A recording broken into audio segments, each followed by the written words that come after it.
Olá, muito boa noite para você, um excelente início de semana, obrigado pela sua companhia. Veja hoje, agora, no JL2 desta segunda-feira, dia 31 de julho. Dados do Anuário da Segurança Pública apontam um crescimento de mais de 400% nos casos de estelionato virtual no Pará. Uma adolescente é vítima de importunação sexual a bordo de um voo que vinha de São Paulo para Belém. O homem foi preso. A Justiça suspende o processo de licitação para a contratação da empresa que vai prestar serviço de limpeza urbana em Belém. E no futebol, a rodada do fim de semana da Série C, o Paysandu empata fora de casa e se mantém no G8.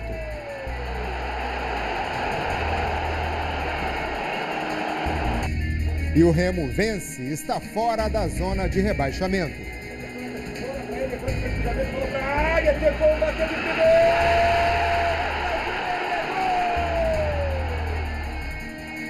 E agora, aqui no JL2.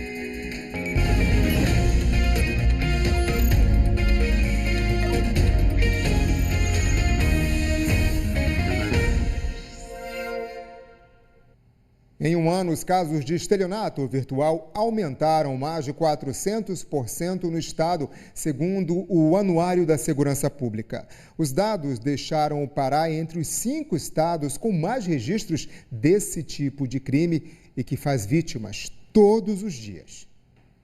A pequena loja de venda de materiais de construção foi alvo do golpe. A queixa do não recebimento da mercadoria, que no primeiro dia do crime se limitou a poucas pessoas, hoje já chega a mais de 20. Chegou um cliente aqui em busca de cimentos, certo? O senhor estava com anúncio de cimento a R$41. Ao decorrer do tempo, chegou mais outra vítima perguntando se eu tinha cimento a R$41 aqui. Eu falei que aqui não era esse local.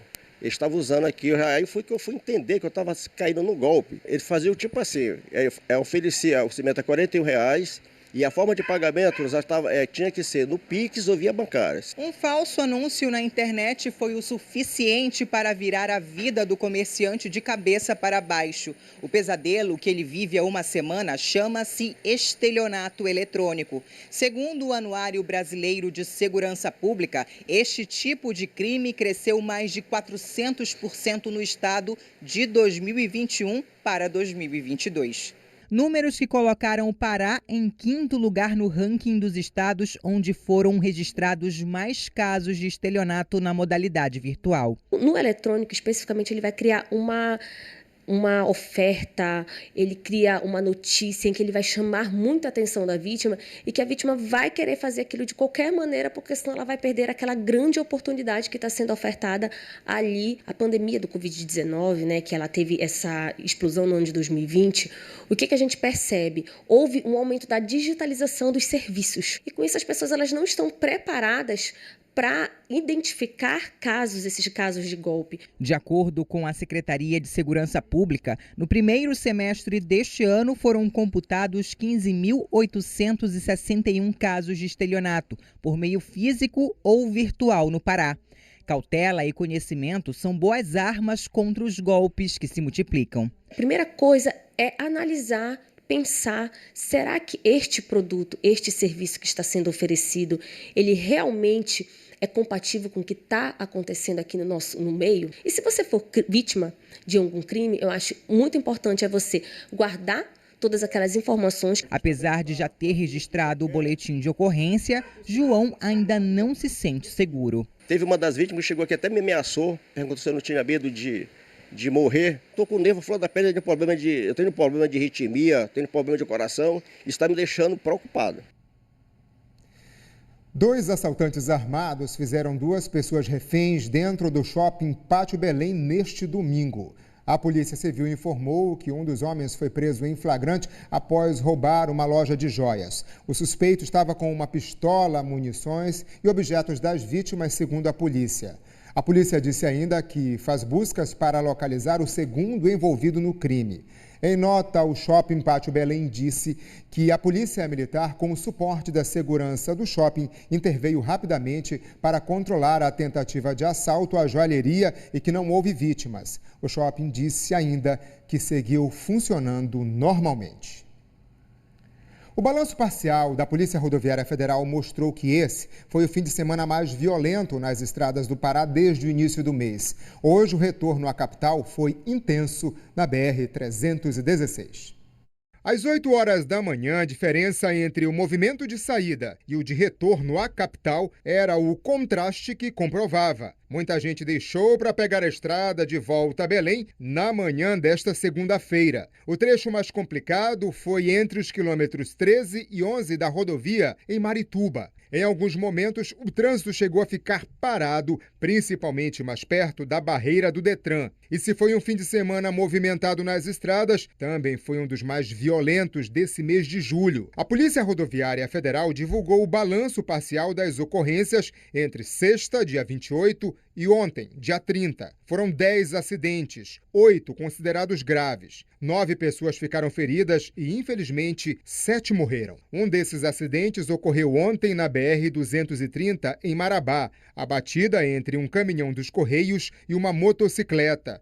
A mulher que estava na moto morreu no local. Na sexta-feira, um homem e uma mulher morreram na colisão entre um micro-ônibus e uma carreta, na BR-316 em Castanhal. 4 pessoas ficaram feridas. O balanço final do mês inteiro só vai ser divulgado nos próximos dias, mas já é possível afirmar que a imprudência segue fazendo vítimas. A cada 3 acidentes com mortes graves em nossas rodovias, um deles foi ocasionado por uma ultrapassagem em local proibido ou uma ultrapassagem que até poderia ser realizada no local proibido, mas que não foi feita com a segurança e com o cuidado necessário por esse condutor.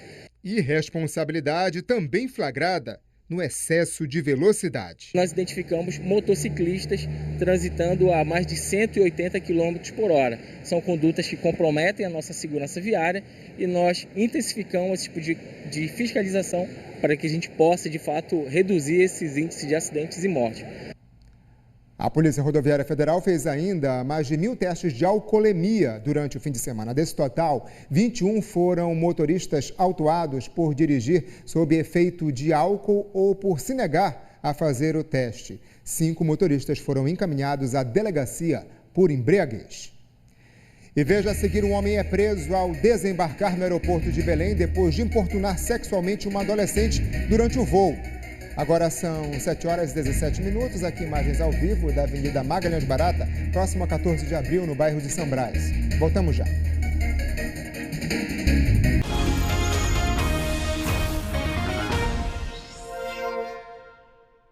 Um princípio de incêndio foi registrado na hidrelétrica de Tucuruí e assustou pessoas que estavam próximas ao local. A cortina de fumaça, olha só, foi vista de longe. A Eletrobras Eletronorte informou que o incêndio foi no transformador do elevador número 19 da usina, no momento em que o equipamento, juntamente à respectiva unidade geradora, retornavam à operação. De acordo com a empresa, o incidente ocorreu sem vítimas e sem riscos à comunidade. Ainda segundo a Eletrobras, todos os sistemas de proteção e controle contra incêndios atuaram a tempo e a situação foi totalmente controlada. Não houve danos à usina. Uma adolescente que viajava sozinha sofreu importunação sexual num voo vindo de São Paulo para Belém. Uma testemunha percebeu e avisou os funcionários da companhia aérea. Um homem de 60 anos foi preso no momento do desembarque. O que era para ser uma viagem tranquila, de volta de um passeio feliz com o pai em São Paulo, se tornou um pesadelo para uma adolescente paraense. Quando o avião estava chegando, ela começou a me mandar mensagem: mãe, o avião chegou, mas aconteceu uma coisa horrível no avião. E a polícia vai entrar no avião, eu tô com muito medo, eu tô chorando, eu não sei o que eu faço. Em seguida, alguém da empresa me ligou, dizendo para recebê-la já na delegacia da Polícia Federal. E aí eu me encaminhei para lá, e lá que eu fui saber realmente os detalhes do que tinha acontecido. A menina de apenas 14 anos teve o sossego interrompido durante o voo, a privacidade do celular invadida e sofreu importunação sexual por um homem de 60 anos. Mudou da cadeira dele para a cadeira do meio para ficar perto dela. Começou a roçar a perna dele na perna dela e os braços, no braço dela, deixando ela acuada. E começou a falar da boca dela, dos olhos dela, da cintura, do corpo. Perguntou se ela tinha fotos de biquíni, ela disse que não. E foi tão atrevido que ele tirou o celular e começou a rolar as fotos da galeria. do celular dela. O acusado tentava impressionar a garota, dizendo ter muito dinheiro. Começou a puxar o assunto de que ele era de Minas, que ele viajava muito, que ele tinha acabado de chegar da Suíça. Ele começou a contar que tinha bens financeiros, que ele tinha isso, tinha empresa. A vítima, a testemunha e o acusado foram imediatamente levados para a delegacia da Polícia Federal para prestar esclarecimentos. A família pagou uma taxa de mais de R$200 para que a menina tivesse um acompanhamento mais de perto por parte da companhia aérea. A empresa falhou nesse sentido, porque a empresa tinha o dever de evitar que isso acontecesse, mesmo que fosse só em palavras. Ela não aconteceu, foi acionada por uma passageira que escutou e elas tomaram providência. Aí, a partir daí, a empresa seguiu corretamente. De acordo com o Anuário de Segurança Pública, o número de casos de importunação sexual aqui no Pará cresceu 24% em um ano. Em 2021, eram 939 casos. Em 2022, esse número saltou para 1.167. Agora fica o trauma, tanto para a filha quanto para a mãe. Eu acho que pior do que ela. Tô há 2 noites sem dormir. Quando eu lembro das palavras, dela relatando no depoimento e imaginando que um mau caráter desse, uma pessoa, doente. A Justiça determinou que o acusado responda pelo crime em liberdade mediante o pagamento de uma fiança de aproximadamente R$13 mil, o que ainda não aconteceu. E vejo depois do intervalo o fim de semana de boas notícias para os times paraenses nos campeonatos nacionais. Agora são 7h23. Aqui temos imagens ao vivo da Avenida Senador Lemos, ali próximo à Praça do Jaú. Trânsito tranquilo. Voltamos já já.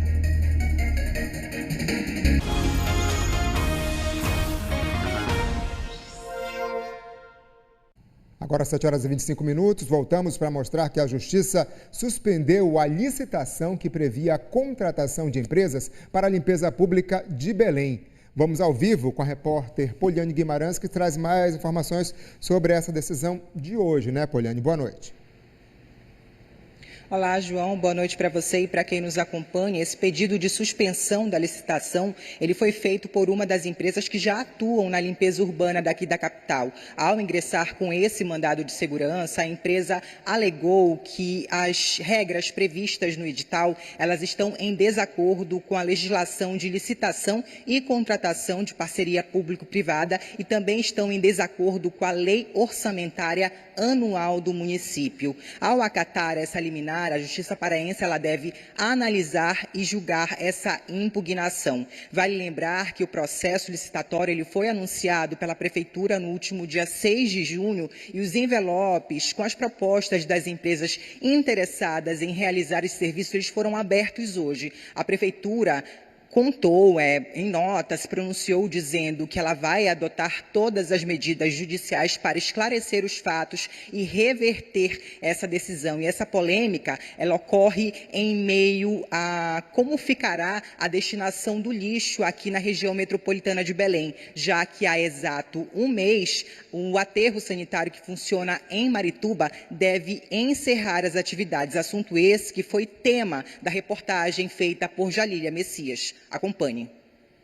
O único aterro sanitário da região metropolitana de Belém funciona em Marituba desde 2015. O local recebe cerca de 40 mil toneladas de lixo doméstico por mês da capital e de mais 2 cidades. A construção do aterro em Marituba foi a solução encontrada pelas prefeituras dos 3 municípios para desativar o lixão do Aurá e se adequar à política nacional dos resíduos sólidos. A única área disponível que tinha em condições de ser construído um aterro era essa lá em Marituba. O único detalhe é que ela fica próxima da comunidade, já das comunidades ao entorno. Mesmo assim, atende a distância definida pela legislação, que são no mínimo 500 metros de distância. Ocorre que o aterro sanitário ele ocasionalmente gera odores, e esse odor é que causou o desconforto da população e gerou todo aquele movimento. Meu nariz só vive entupindo agora, que eu não tinha esse problema, né? E os meus filhos também, que têm problema de rinite também. Então essa questão da rinite se agravou muito. Então, os gases, quando entra esse mau cheiro dentro de casa, a gente não consegue respirar direito, é muito forte. E a gente pensa assim que tem alguém tampando o nosso nariz, a gente acorda assustado, sufocado com isso. A gente vive sem qualidade de vida, né? Sabe aquele vento gostoso quando bate, que abre a porta, entra pela janela? Como a gente mora numa região aqui que é bem quente, né?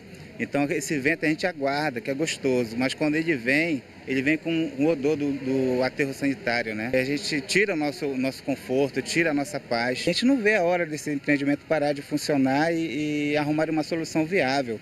Várias vezes, protestos interditaram a BR-316 e a entrada de caminhões na empresa chegou a ser bloqueada por moradores, interrompendo a coleta de lixo na região metropolitana. Em 2018, a empresa que administra o aterro alegou esgotamento da capacidade para receber os resíduos. Começava uma crise que se arrasta até hoje. A cidade de Belém não dispõe de uma área possível para a construção de novo aterro. Um acordo foi firmado na Justiça para manter as atividades aqui. O prazo para solucionar um problema que já deveria ter sido resolvido encerra no dia 31 de agosto deste ano. Mas até agora, pouca coisa mudou. A Prefeitura de Belém lançou um edital que prevê a contratação de uma empresa para construir uma central de tratamento em uma área próxima da região metropolitana de Belém. Eu acredito que em 6 meses, após o licenciamento, nós teremos o início da construção da primeira célula de operação dessa nova área para atender essa demanda da região metropolitana. Até lá, qual será a rota dos caminhões que carregam os resíduos sólidos coletados em Belém, Ananindeua e Marituba? Nós fizemos um pedido judicial, aos municípios do estado do Pará, ao desembargador que está lidando com essa causa, para que existisse uma prorrogação, pelo menos por mais 6 meses. Do atual aterro de Marituba? Do atual aterro de Marituba. Se houver uma expansão determinada pela Justiça e o Estado e as prefeituras, em comum acordo, essa deverá ser por um curto prazo, porque a capacidade está praticamente esgotada. O aterro ele está cercado, de um lado tem uma comunidade que não pode se aproximar, o aterro não pode mais do que a lei permite, e dos outros lados existe uma área protegida, uma área de proteção ambiental, uma REVIS, um refúgio da vida silvestre. Então, há uma limitação geográfica de expansão. Há uma necessidade de que haja uma rapidez, uma agilidade por todos os entes para que se construa uma solução definitiva. Um dos maiores impasses dos últimos anos na região metropolitana que precisa ser resolvido, né? Vamos falar de futebol? A Tuna abriu vantagem na Série D ao vencer o Maranhão Atlético Clube em São Luís. Logo aos 6 minutos de jogo, a arbitragem viu o pênalti do goleiro Jefferson em Fabrício. Fontes foi para a cobrança e abriu o placar para o Maranhão Atlético Clube. O empate da Tuna veio apenas aos 45 minutos. Olha o passe do Paulo Rangel. Pedrinho mandou bem na finalização. Veio o segundo tempo e a arbitragem marcou o pênalti, dessa vez para a Lusa. Marlon mostrou categoria na cobrança. 2-1 Tuna. Nos minutos finais, mais um pênalti para os donos da casa. Fontes precisou de 2 chances para marcar. Mas nos acréscimos, aos 49 minutos, Marlon levantou a bola na área e o zagueiro Dedé cabeceou para definir a vitória da Lusa. Maranhão 2, Tuna 3, placar final. Nós sabíamos que seria um jogo difícil, o adversário é muito forte aqui nos seus domínios, mas a gente conseguiu, dentro da partida, ter equilíbrio emocional, que é importante no mata-mata. Mesmo saindo atrás do placar, a gente conseguiu retomar o controle do jogo no primeiro tempo, colocando a bola no chão, implantando a nossa forma de jogar, né? Foi desse jeito que nós fizemos o gol de empate e a gente foi construindo, né, a nossa vitória.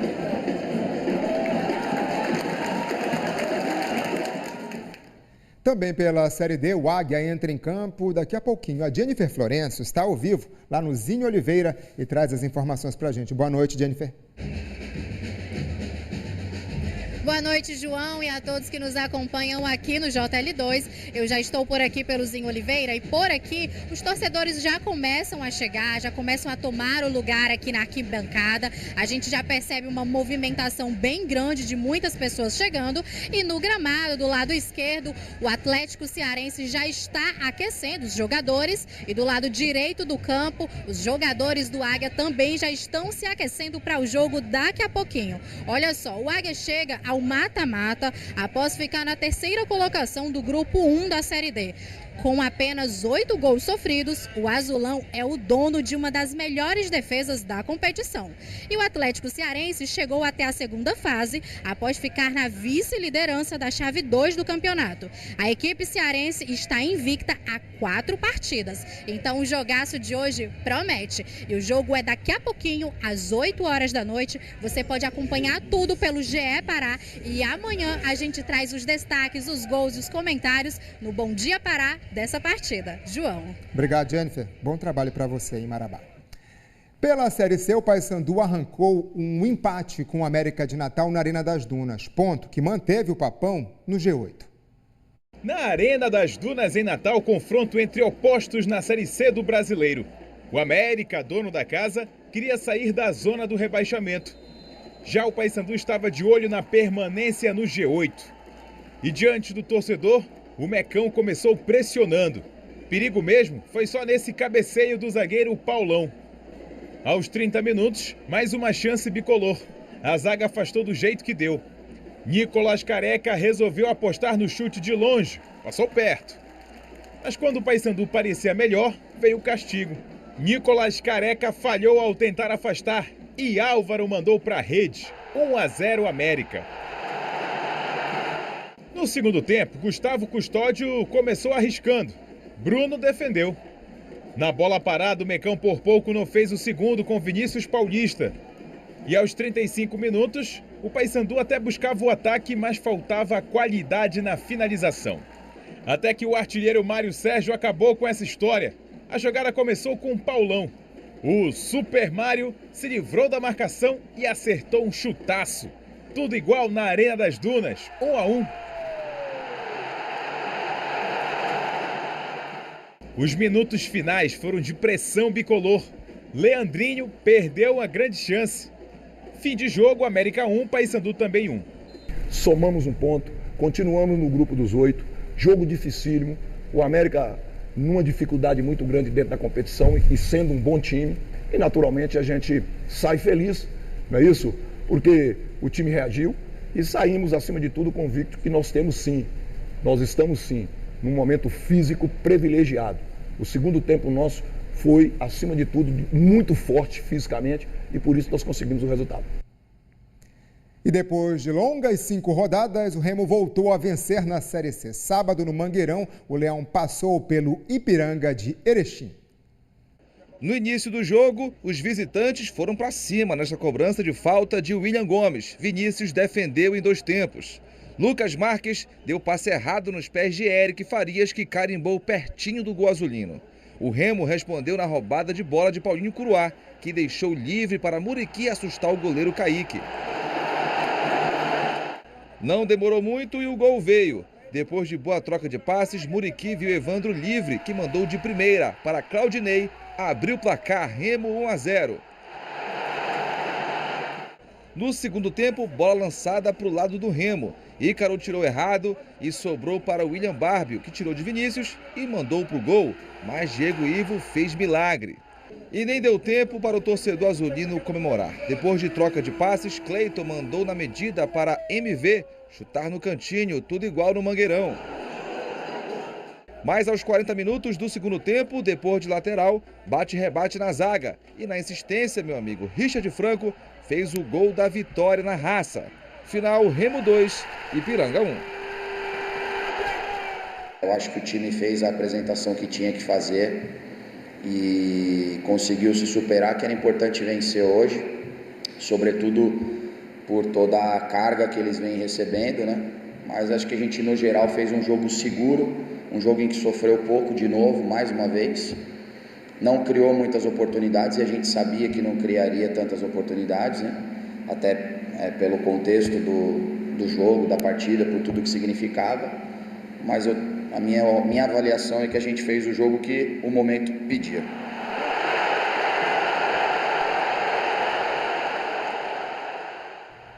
E antes de encerrar, a gente fala do Festival das Tribos em Juruti. A nação Munduruku repetiu o feito do ano passado e foi a grande vencedora de 2023.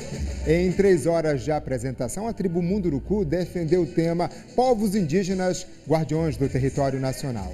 Nas alegorias, olha só, belíssimas, nas coreografias, criatividade e ousadia encantaram os jurados. Foram 480 pontos, meio ponto a mais que a rival, a tribo Muirapinima. Em 29 edições, esse foi o 18º título comemorado pela nação Munduruku. Olha só como é bonito. Com 18 títulos, a nação Munduruku tem agora 5 a mais que a rival, a Muirapinima, que possui 13. E a briga lá em Juruti continua. Vamos esperar o ano que vem. Parabéns a todos os envolvidos. Belíssima manifestação cultural aí da região oeste do Pará. O JL2 de hoje fica por aqui. Uma boa noite para você. Até amanhã.